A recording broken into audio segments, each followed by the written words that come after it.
There was an article that I was reading about Toni Braxton, one of the most popular singers of the 90s.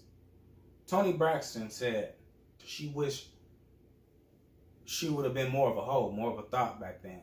Ignorant slut. They did tell me make fast drop. For that shit, Like, baby girl, this real shit. Yeah, street nigga thinking in the streets. Yeah. I just want a bad bitch to come and suck my dick.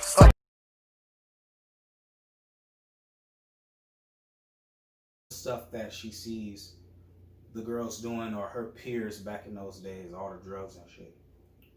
And she said that your 20s and 30s is for you to party and do crazy dumb shit, make bad decisions, and all the trauma you faced or could potentially face due to these bad decisions.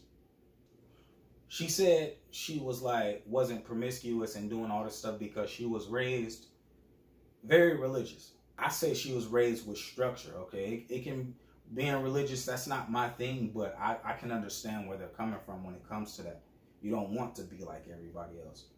So this shows you the mindset of a lot of women, man. For instance, Ayesha Curry, she used to talk about how showing their bodies and stuff, women showing their bodies ain't cool and this and that.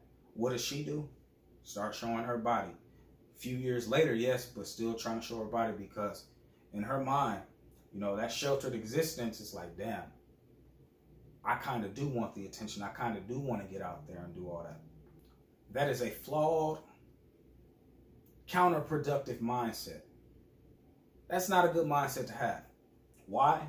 As men, we can get with the girl or whatever with past or whatever, doing crazy things, partying, drugs or whatever, multiple men. We can get with that woman just off the strength, hey, you in the vicinity, you cool to talk to or whatever. But you just cool for now, right? You just cool for now. But we're not going to say that to you. This is what I'm doing at the moment until I truly get who I really want or whatever. Get somebody that matches me a little better, right? Because having somebody always beats being alone in a lot of people's mind, right? So we'll deal with that crazy party girl because she's fun. She's cool and all. Fair enough. But that doesn't really become true love. That's just, hey, you give me reliable sex, you give me companionship, and I guess you're okay to be around. And then when we get a whole different vibe from somebody else, somebody we deem as something of more so of our type, somebody more of our speed, and somebody that's less like corrupt and like ain't been touched by everybody, it's like, damn, that shows us interest. We definitely gonna find our way out of the situation with you because you wild, you do all this, you think that it's cool, you think that we accept it. No, we just tolerate it because it beats being alone. So that girl comes along, hey, and then eventually, you know, we start to slowly slide to the side of that good girl. That's for a man like me and a lot of people that I know. People always wonder, like, why did he leave me for this girl?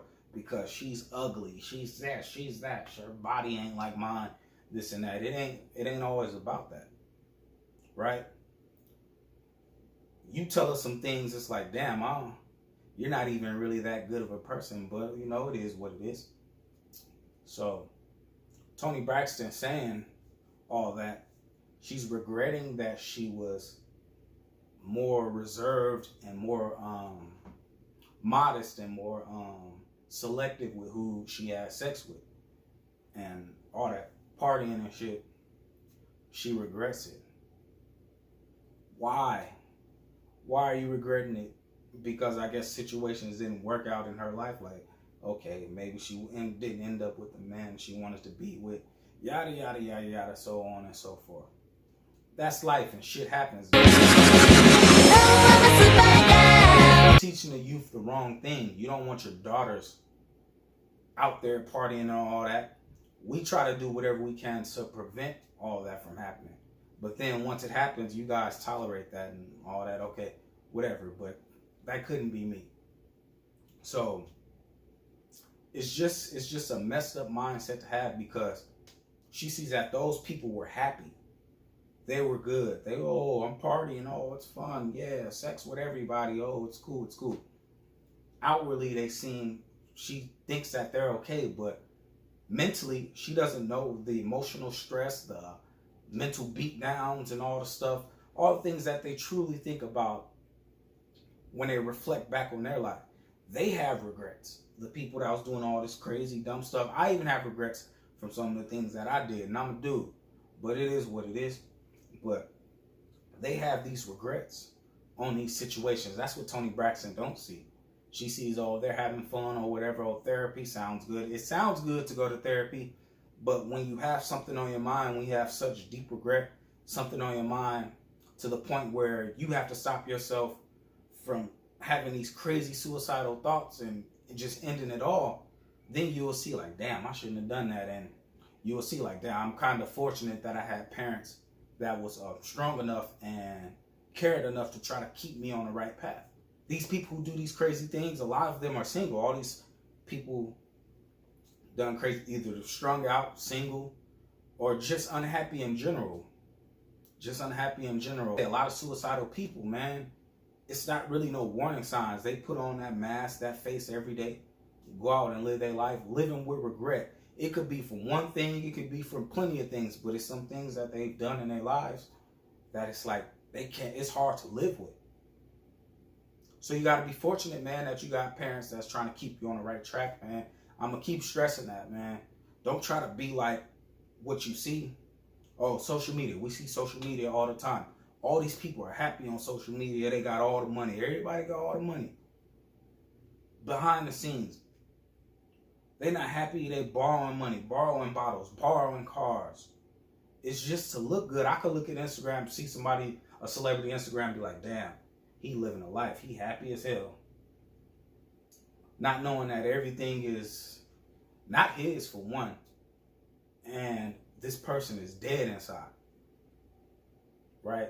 Because they thought all the partying and all that clout chasing and all that was going to get them to where they need to be. But at the end of the day, they're an empty shell. So don't be ashamed that you're wholesome. Don't ever be ashamed that you're a wholesome person. It is nothing wrong with being wholesome.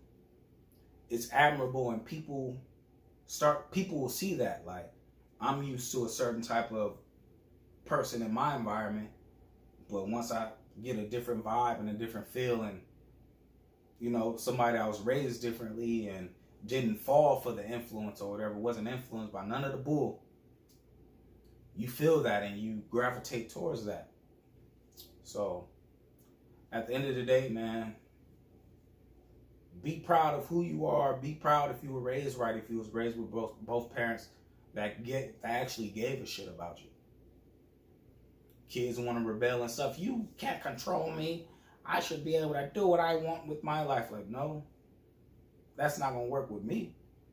I'm going to make sure you're good, because I know a lot of people who were raised in two-parent households and was kept away from all the negative, all the bull. They starting to see now what their parents tried to do. And a lot of these people thank their parents like, hey, I appreciate you keeping me from doing this and acting this way and trying to be like everybody else. I appreciate that. I appreciate you cutting off certain friends, because your parents and people on the outside gonna see it before you do, right? We always think people are detrimental to us as teenagers or as young adults or whatever, but no, a lot of people try to help. Yes, we got haters and all that, but as an adult and all that, you should be able to filter those types of people out. And I got videos on that too, how to filter and do all that with choosing the right people and dealing with the right people in your lives, like even as friends, relationships, whatever. So, man, I know for a fact, man, I thank a lot of people who raised me to try to like get me on the right path and like steer me in the right direction, man. Because it's not easy seeing people like this doing all this, got all the women. I know for a while I had a lot of women and I wasn't happy inside. I was like empty. I just go on autopilot like, man, I got all these girls, I got money, but I'm not happy. Like doing whatever, partying, wilding out, not happy. And that all comes from within also. But yeah, just got to be content with yourself, man. Stop trying to be like everybody else. Your life is your life. How you was raised and how it's happened, it has happened. So you got to make the best of that, and you just got to move forward, man. So, yeah. Be you. Be proud of who you are. Be proud of how you were raised, because it's going to be somebody that's going to embrace the person that you are because of how you were raised. So if you got any questions, man, any feedback, any stories, man, comment down below. Give me a thumbs up, man. Like my video, of course. Subscribe. And if you are subscribed, please put on your post notifications. All right, y'all. My niggas on the block, they be hustling. Yeah, I'm flexing, bitch, like baby, really flexing, bitch. Yeah, she texting me like, why the fuck you texting, bitch? Always stressing me like, why the fuck you stressing, bitch?